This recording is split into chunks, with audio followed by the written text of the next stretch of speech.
میت کو پڑھ کر بخشنا۔ میری والدہ کا جنوری میں انتقال ہوا تھا، ہم ان کے لیے کیا کیا صدقہ جاریہ کر سکتے ہیں؟ نیز کیا ان کو کچھ پڑھ کر بخش سکتے ہیں؟ یہ کہاں تک صحیح ہے اور کیا اس کا ثواب میت کو پہنچتا ہے؟ مسز عمر ریاض سے۔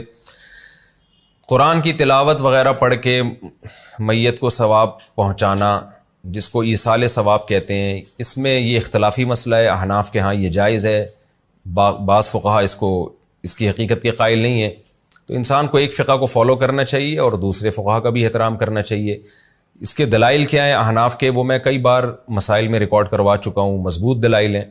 لیکن اتنی بات تو بہرحال ثابت ہے کہ اتفاقی چیز کیا ہے، وہ یہ ہے کہ پیسوں کا صدقہ کیا جائے۔ اس میں تمام فقہا کا اتفاق ہے کہ اس کا ثواب میت کو، جو بھی یعنی معتد بھی فقہا ہیں جو ان کا اتفاق ہے کہ اگر آپ پیسے صدقہ کرتے ہیں یا کوئی کنواں کھدوا دیتے ہیں یا کوئی اور صدقہ جاریہ کا انتظام کرتے ہیں تو اس کا ثواب تو بہرحال یقینی پہنچتا ہے۔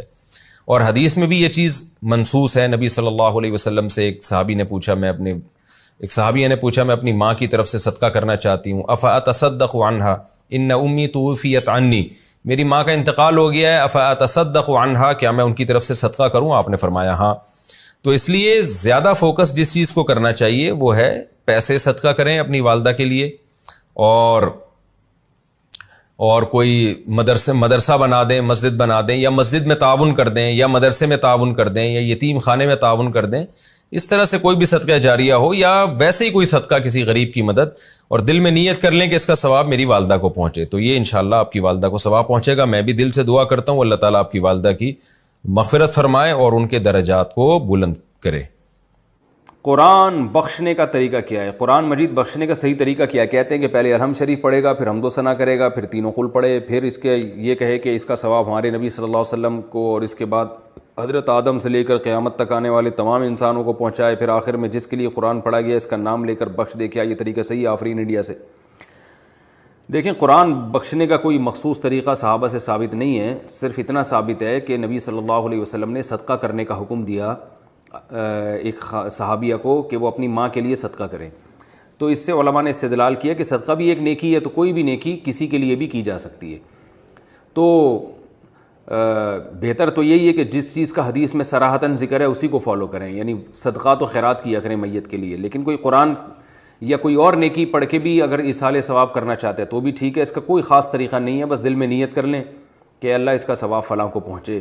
باقی یہ جو کہا جاتا ہے پہلے الحمد شریف پھر فلاں، پھر یہ اس کا کوئی ثبوت نہیں ہے۔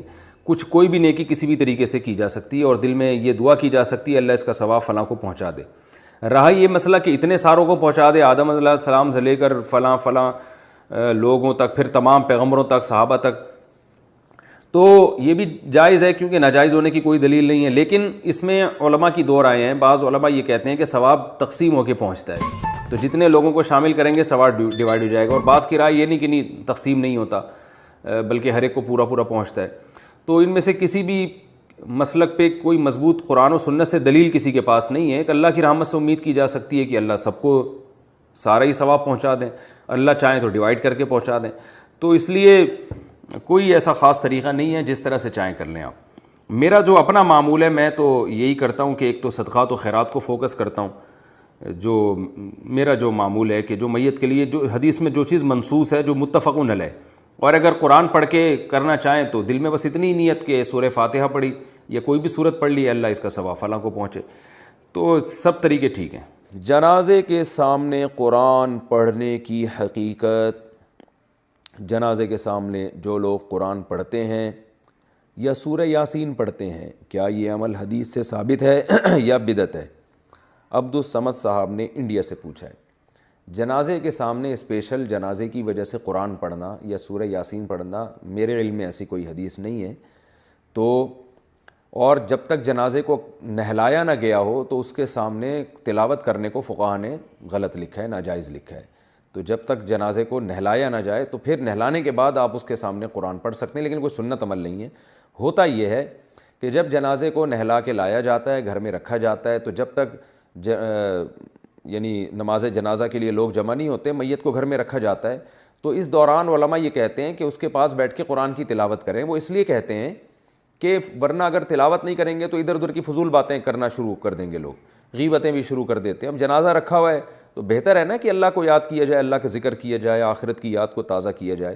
تو علماء اس لیے کہتے ہیں کہ وہاں بیٹھ کے قرآن پڑھ لو یا سورہ اخلاص پڑھ لو، سورہ یاسین پڑھ لو، کوئی بھی سورت پڑھ لو، تاکہ آپ فضول چیزوں میں اپنا ٹائم برباد نہ کریں، اس وجہ سے کہا جاتا ہے۔ اور اس میں پھر جنازے کے میت کے ایصال ثواب کی نیت بھی کی جا سکتی ہے، کیونکہ اس میں بہرحال فقہاء کا اختلاف ہے کہ میت کے لیے قرآن پڑھنا جائز ہے یا نہیں ہے۔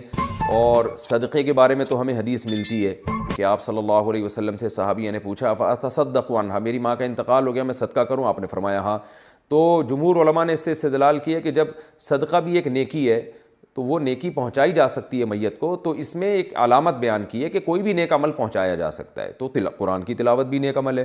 بعض فقہا کہتے ہیں کہ نہیں، صدقہ تو جائز ہے کیونکہ حدیث میں صدقے کا ذکر ہے، تلاوت کا ذکر نہیں ہے، لہذا تلاوت جائز نہیں۔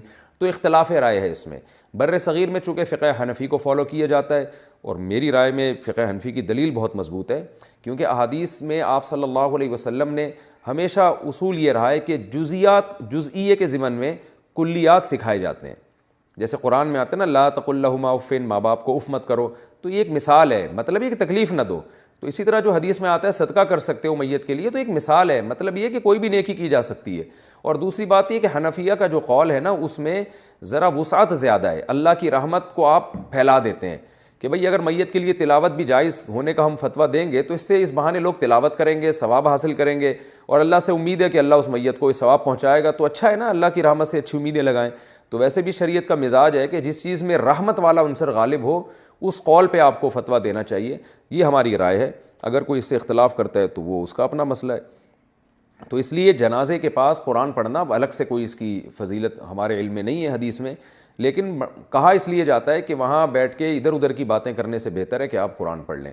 البتہ قرآن خوانی میت کے لیے یہ جائز نہیں ہے، کیونکہ قرآن خوانی کو کہتے ہیں کہ لوگوں کو قرآن پڑھنے کے لیے جمع کرنا۔ تو قرآن پڑھنے کے لیے جو جمع ہے نا، تو اجتماعی عمل کے لیے ثبوت ضروری ہے، یہ خوب ذہن میں رکھیں۔ جیسے آپ اپنے طور پر 2 نفل کبھی بھی پڑھ لیں جائز ہے، لیکن اگر آپ لاؤڈ سپیکر میں اعلان کرتے ہو یا کارڈ چھپواتے ہو یا منادی کراتے ہو آؤ میں اشراق کے 2 نوافل پڑھ رہا ہوں، تمام حضرات سے گزارش ہے کہ مسجد میں آ جائیں، اب یہ اجتماعی عمل بن گیا، یہ بدعت ہو جائے گا۔ تو اجتماع کے لیے آپ کو دلیل کی ضرورت ہے، اس لیے علماء کہتے ہیں کہ اجتماعی قرآن خوانی یہ بدعت عمل ہے، کیونکہ یہ ایصال ثواب کے لیے آپ ایک عبادت کر رہے ہیں، اور اجتماعی سطح پہ تو ہمیں نہیں ملتا صحابہ کرام میں کہیں کسی نے کبھی اجتماع کیا ہو۔ حضرت ابو بکر کا انتقال ہوا، کہیں نہیں ملتا کہ حضرت عمر نے تمبو لگایا ہو اور سب لوگوں کو جمع کر کے ان کی قرآن خوانی کی ہو۔ حضرت عمر کی شہادت ہوئی تو کہیں نہیں ملتا کہ حضرت عثمان نے ان کے لیے قرآن خوانی کی ہو، یہ ثابت نہیں ہے، اور اس پر علماء کے فتاوی بھی موجود ہیں۔